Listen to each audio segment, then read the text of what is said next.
Retired Cowboy spent years in solitude, until 5 Apache widows changed his life forever. The gunshot echoed across the canyon before Jack Monroe even saw the rider. He dropped his coffee tin and grabbed the rifle leaning against the cabin wall. 3 years of peace shattered in a heartbeat.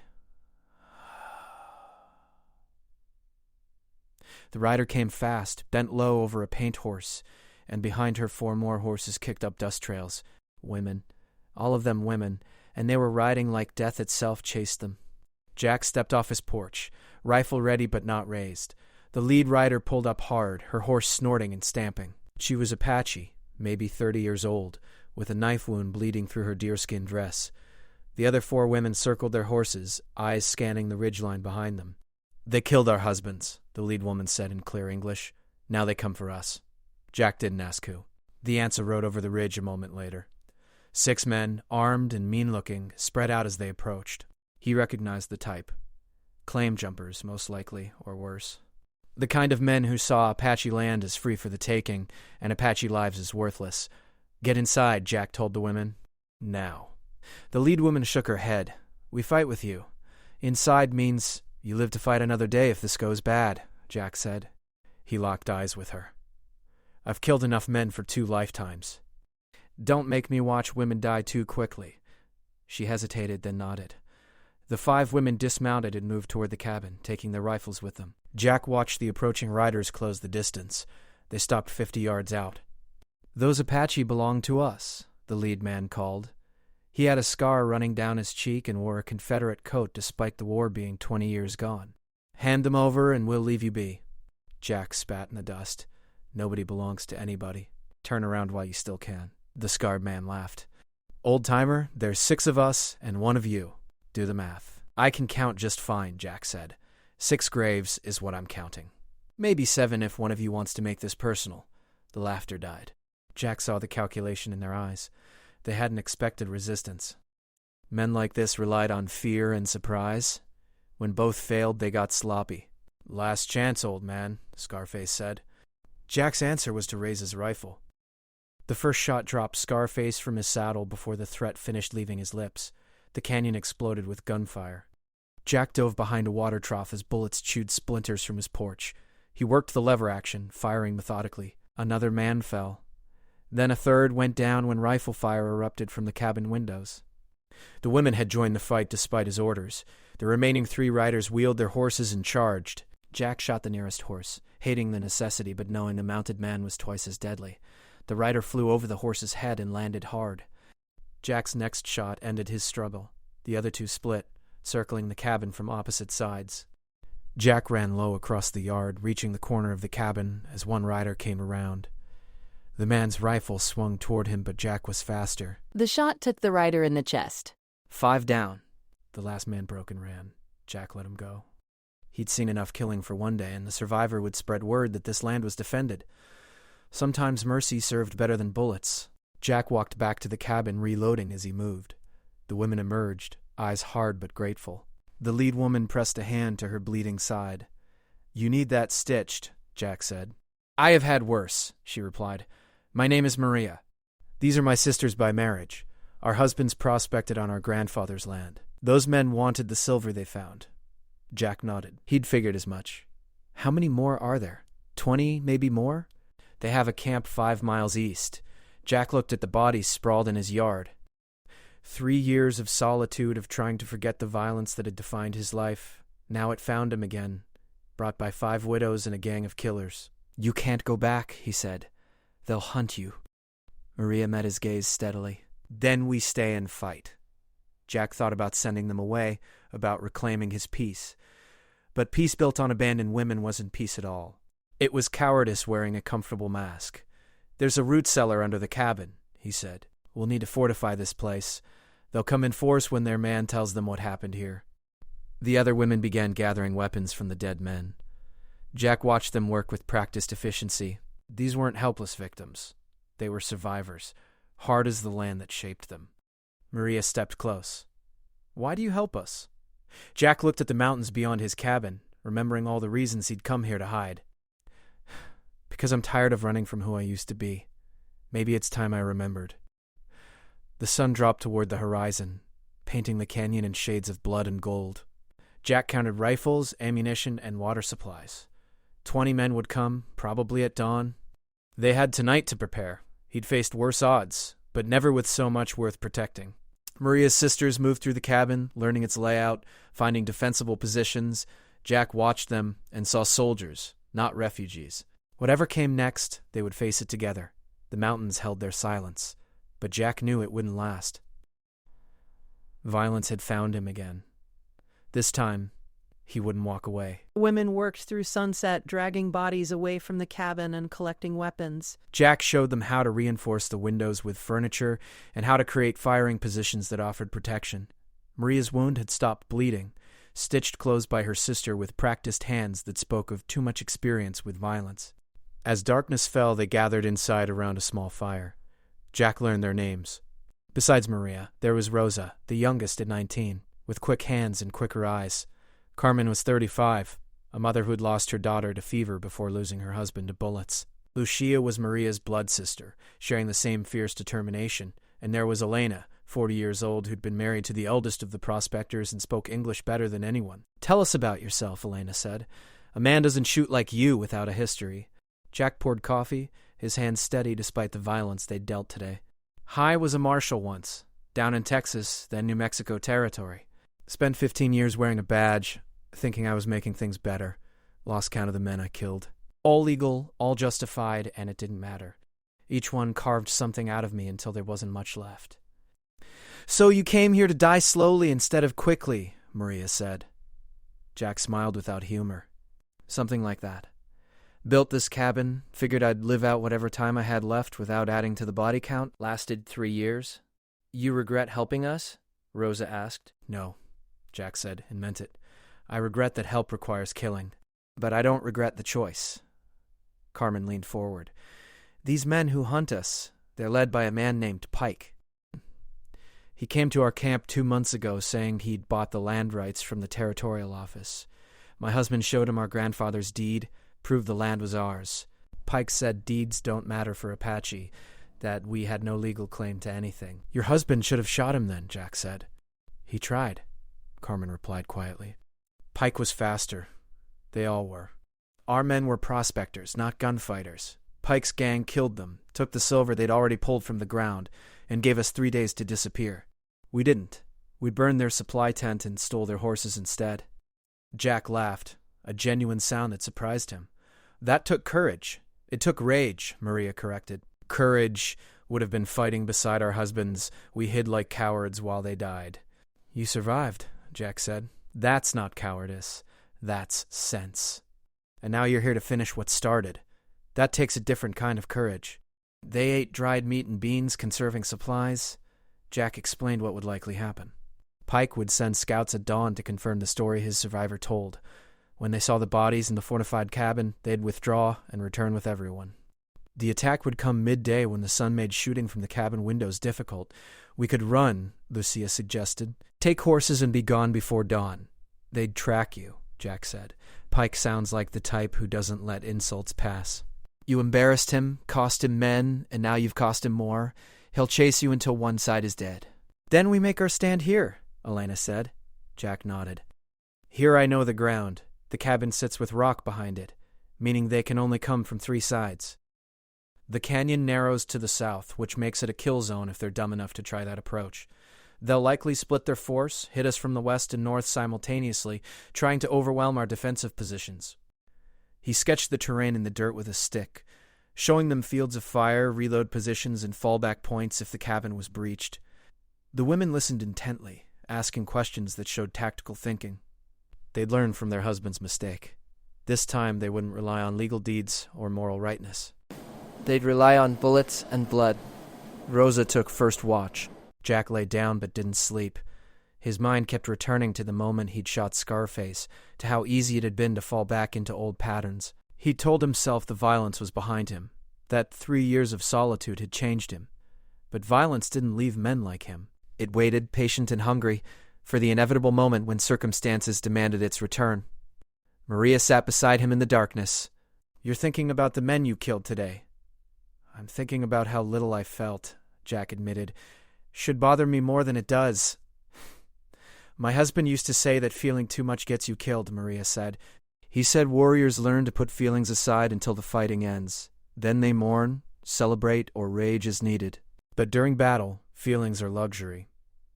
Your husband was wise. He was dead at 32, Maria said bitterly. Wisdom doesn't stop bullets. They sat in silence, listening to the night sounds of the canyon.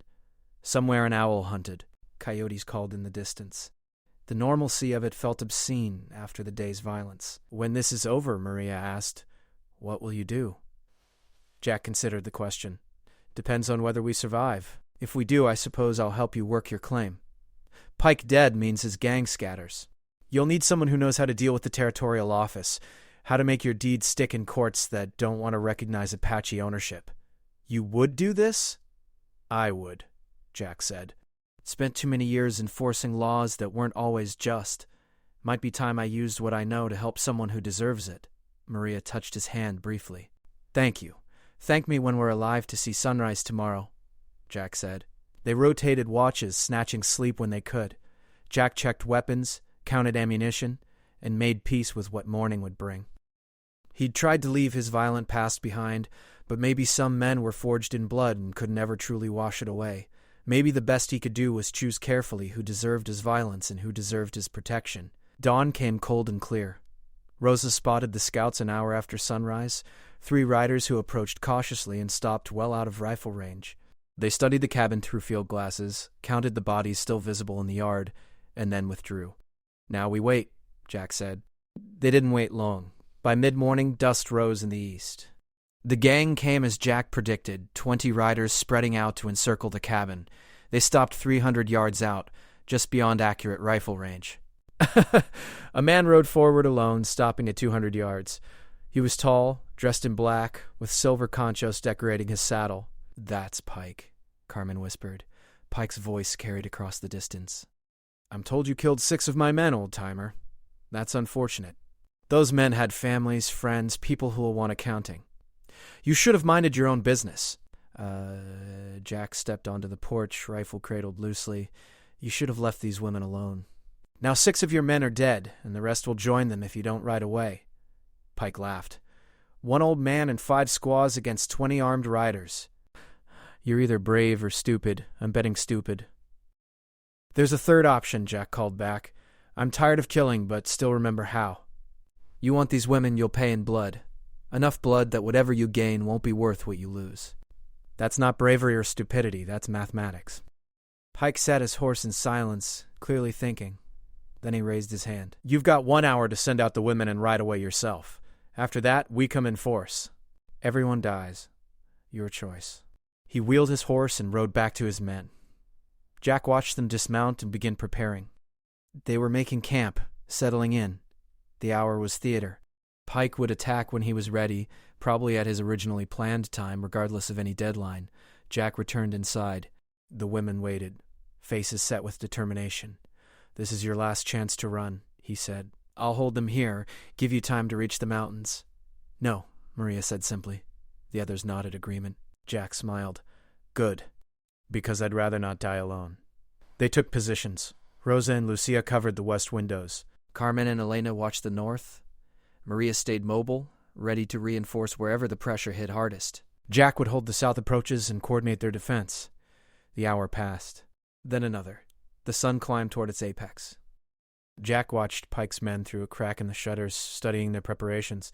They were building ladders, makeshift shields, gathering materials for a serious assault. This wouldn't be a simple charge. They planned to overwhelm the cabin with coordinated pressure from multiple points. They're coming soon, Jack said. Remember what I taught you. Pick your targets, make every shot count, and don't panic when they get close. We've got ammunition and defensive positions. They've got numbers and desperation, even odds. Rosa laughed nervously. You have strange mathematics, Jack Monroe. I've survived worse with less, Jack replied. So have all of you. We're not victims waiting to be slaughtered.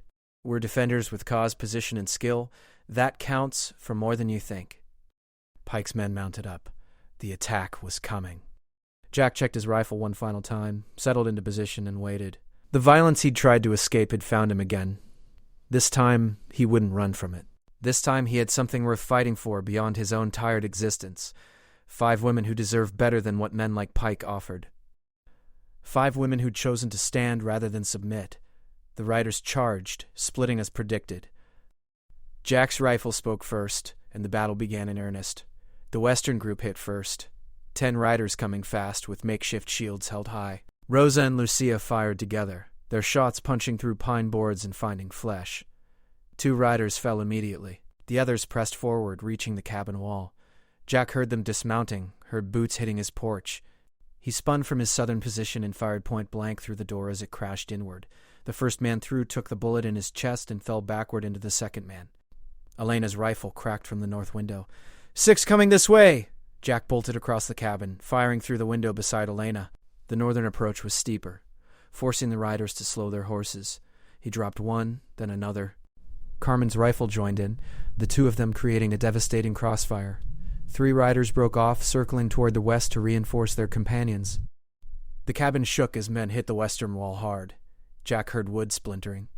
They were trying to pry boards loose, create new entry points. Maria appeared beside him, knife in one hand and pistol in the other. She fired through a gap in the boards and someone outside screamed. "They're breaking through!" she shouted. Jack grabbed a clay jug from his shelf. He'd filled it with lamp oil weeks ago, never knowing he'd need it. He smashed the window wider, lit a cloth stuffed in the jug's neck, and threw it hard at the western wall. The jug shattered, flames erupting across dry wood and climbing up men who'd been pressed against the wall. Their screams rose above the gunfire as they scattered, beating at flames consuming their clothes. The northern attack stalled, riders pulling back after losing half their number. But the western assault continued. Men with burning clothes had pulled back, but others pushed forward with grim determination. A rifle barrel appeared through a gap in the boards. Jack shot the hand holding it. More boards splintered. They were making progress despite the casualties. Rosa abandoned her position, running to Jack with her rifle. "We can't hold the west wall much longer." "Fall back to the root cellar," Jack ordered. "Everyone down. Now." The women moved quickly, having drilled this scenario during the night. The root cellar was small, accessed through a trapdoor in the kitchen floor, with a tunnel that led 30 yards out to emerge behind a rock formation. It was their escape route if the cabin fell, but Jack had a different plan. "Get in position at the tunnel exit," he told them. "When they flood the cabin, I'll follow. We'll catch them from behind while they're tearing the place apart looking for us." Maria grabbed his arm. "You'll be trapped up here alone." "Only for a minute," Jack said. "Then I'll be underground while they're exposed. Trust me." She nodded reluctantly and dropped into the cellar with the others. Jack closed the trapdoor, scattered a rug over it, and positioned himself behind the overturned table he'd reinforced with iron plates from his forge. The western wall gave way with a tremendous crash. 4 men poured through, rifles sweeping the room. Jack waited until they were all inside, until they'd committed to entering what they thought was a trapped space. Then he rose and fired. The first man died instantly. The second took a bullet in the shoulder and spun away. The third and fourth dived for cover, returning fire that sparked off Jack's iron shields. More men came through the gap. Jack counted 7 now, too many to fight directly. He fired twice more, keeping them pinned, then dropped through the trap door and pulled it shut above him. Bullets punched through the floor above as he ran through the tunnel, bent low, following the path he dug himself during long, solitary months when paranoia seemed excessive but preparation seemed wise. He emerged behind the rocks to find the women already in position, rifles trained on the cabin. Through the windows they could see Pike's men ransacking the interior, searching for hiding spots, finding nothing. "Wait for my signal," Jack whispered. Pike himself approached the cabin now, clearly convinced the threat had passed. He walked with casual confidence, right into the kill zone. Jack counted 12 men still standing, 13 with Pike. They'd cut the gang's numbers by a third, but that still left terrible odds. Pike stepped onto the porch, surveying the damage. He called orders, directing men to search the root cellar, the surrounding rocks, anywhere the defenders might have fled. Men scattered, searching. "Now?" Jack said. 5 rifles fired as one. The synchronized volley dropped 4 men instantly. Pike dove behind a water trough as his remaining men scrambled for cover. But cover worked both ways. What protected them from the cabin's windows left them exposed to the rocks. Jack and the women fired methodically, picking targets without mercy. Pike's men were caught between the cabin they'd captured and the rocks they'd ignored. Some tried to run. Rosa and Lucia dropped them. Others tried to fight back, Shooting blind at the rocks, Carmen's rifle answered each attempt with lethal precision. Pike managed to rally 5 men and lead a charge toward the rocks. It was brave and desperate and doomed. Jack shot Pike's horse out from under him. The gang leader rolled clear but came up on foot, limping from where the horse had fallen on his leg. His men reached the rocks and found positions defended by people who knew every inch of the terrain. Close-range fighting erupted, brutal and quick. Jack grappled with a man wielding a knife, turning the blade aside and breaking his opponent's wrist. The man screamed and fell. Jack picked up the dropped knife and moved forward, becoming what he'd been 20 years ago, a killer with purpose. He was past the point of counting, past the point of feeling, operating on instinct and experience. Maria fought beside him, her own knife flashing. She moved like water, flowing around strikes and delivering her own with surgical precision. This wasn't the careful defense of the cabin. This was close-quarters slaughter, the kind of fighting that required absolute commitment or guaranteed death. Elena shot a man advancing on Carmen. Rosa clubbed another with her rifle butt. Lucia fired point-blank into a man who grabbed for her. The violence was total, consuming, necessary. Pike emerged from behind a rock, pistol raised. He aimed at Maria's back. Jack moved without thinking, throwing himself into Pike's line of fire. The bullet hit him in the shoulder, spinning him around. He kept moving, closing the distance before Pike could fire again, and drove the knife up under Pike's ribs. Pike's eyes went wide. He tried to raise his pistol again, but Jack twisted the knife and the gang leader collapsed. Around them, the last of Pike's men fell or fled. The canyon went suddenly silent, except for heavy breathing and the moans of wounded men. Jack dropped to his knees, blood soaking his shirt. Maria caught him before he fell completely, lowering him gently to the ground. The other women formed a protective circle, rifles ready, but no more threats emerged. "We need to stop the bleeding," Elena said, already moving to examine Jack's wound. Jack laughed, then winced at the pain it caused. "Spent 3 years trying to avoid exactly this, and here I am shot anyway. There's probably a lesson in that." "The lesson is you're a fool who jumps in front of bullets," Maria said, but her voice was thick with emotion. Elena worked on his shoulder with practiced efficiency. The bullet went through clean. "You'll live, if we keep it from going bad." They carried Jack back to the cabin, or what remained of it. The western wall was gone, furniture destroyed, his carefully constructed solitude literally torn apart. He laughed again despite the pain. Perfect.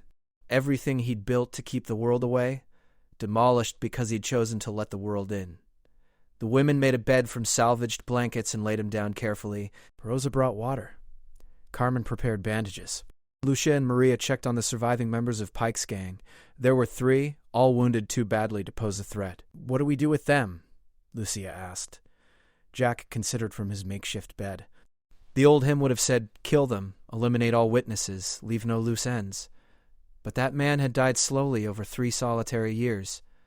This man, the one who'd chosen to defend strangers at cost to himself, that man had different answers. "Patch them up enough to ride," Jack said. "Then send them away with a message. This land is claimed and defended. Anyone else who wants to test that claim will end up like their friends."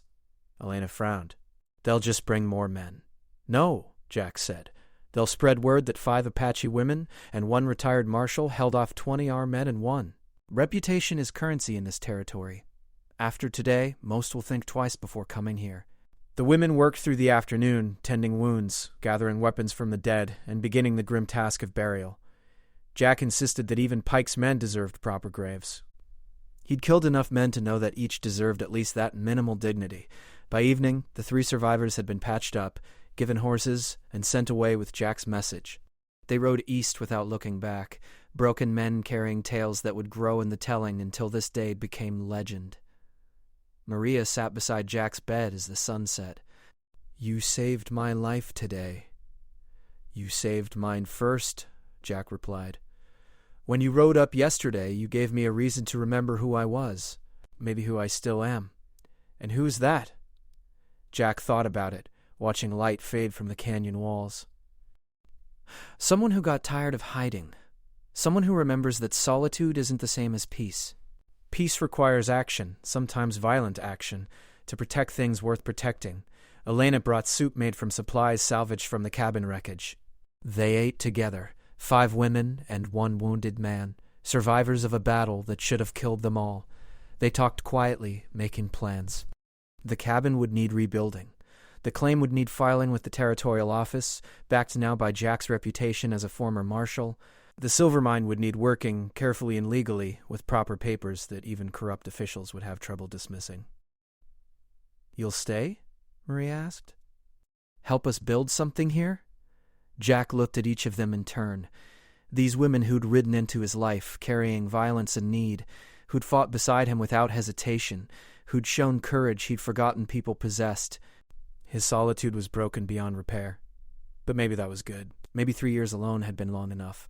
"I'll stay," he said, "if you'll have a stubborn old fool who attracts trouble." "You attract justice," Carmen corrected. "There's a difference. They slept in shifts again that night, guarding against any survivors who might return with reinforcements." But the night passed quietly. Dawn brought new light to the damaged cabin and the graves marking yesterday's violence. Over the following weeks, they rebuilt. Jack's shoulder healed slowly, well enough to swing a hammer and help raise new walls. The women proved skilled at construction, having helped their husbands build the original mining camp. Together, they created something stronger than what had been destroyed, a cabin large enough for 6 people to live comfortably. They filed the claim properly, with Jack accompanying the women to the territorial office and using his former reputation to ensure the papers were processed correctly. Some officials grumbled about Apache ownership, but Jack's presence and the story of the battle that had already spread through the territory discouraged official obstruction. The silver mine proved profitable enough to support them all. They worked it carefully, taking only what they needed, establishing legitimate trade relationships with merchants in nearby towns. Jack negotiated fair prices, kept accurate records, and made sure everything was legal enough to discourage future claim jumpers. Months passed. The canyon that had been Jack's solitary prison became a thriving homestead. Maria proved to be an excellent manager, organizing work schedules and handling the mining operations logistics.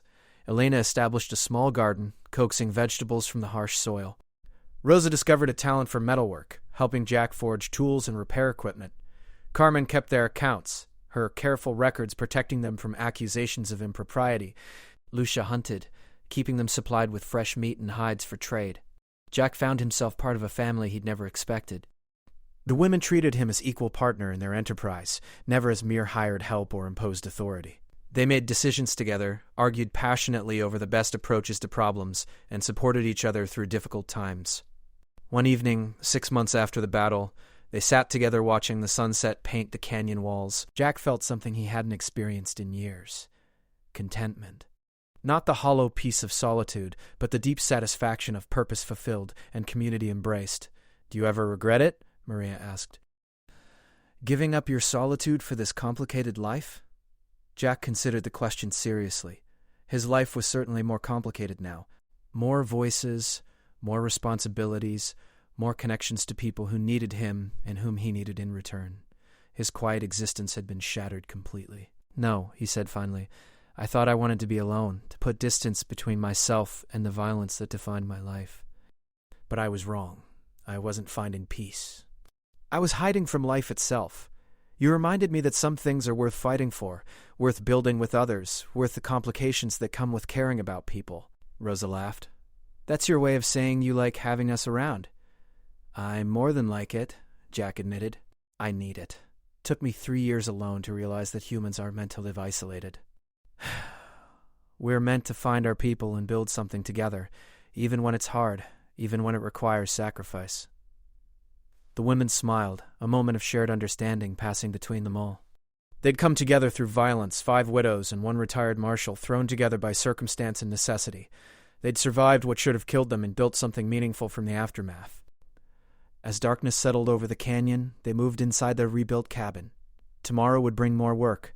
The mine needed shoring up, they had goods to trade in town, and there were 100 small tasks that kept their homestead running. But tonight they could rest together, safe in the home they defended and rebuilt, confident in the bonds forged through shared struggle. Jack lay down on his bed, the same corner where he'd recovered from his gunshot wound. His shoulder still ached sometimes, a permanent reminder of the day everything changed. He didn't mind. Some scars were worth carrying. Through the window, stars emerged, one by one, filling the desert sky with cold light. Jack watched them appear, thinking about paths not taken and choices that defined lives. He could have sent those women away, could have maintained his solitude, could have let them face Pike's gang alone. Instead, he'd chosen involvement, connection, and all the complications that came with caring about others. It was, he decided, the best choice he'd ever made. Outside, coyotes called to each other across the canyon. An owl hunted somewhere in the darkness. The normal sounds of the desert night, unchanged by human struggles or victories.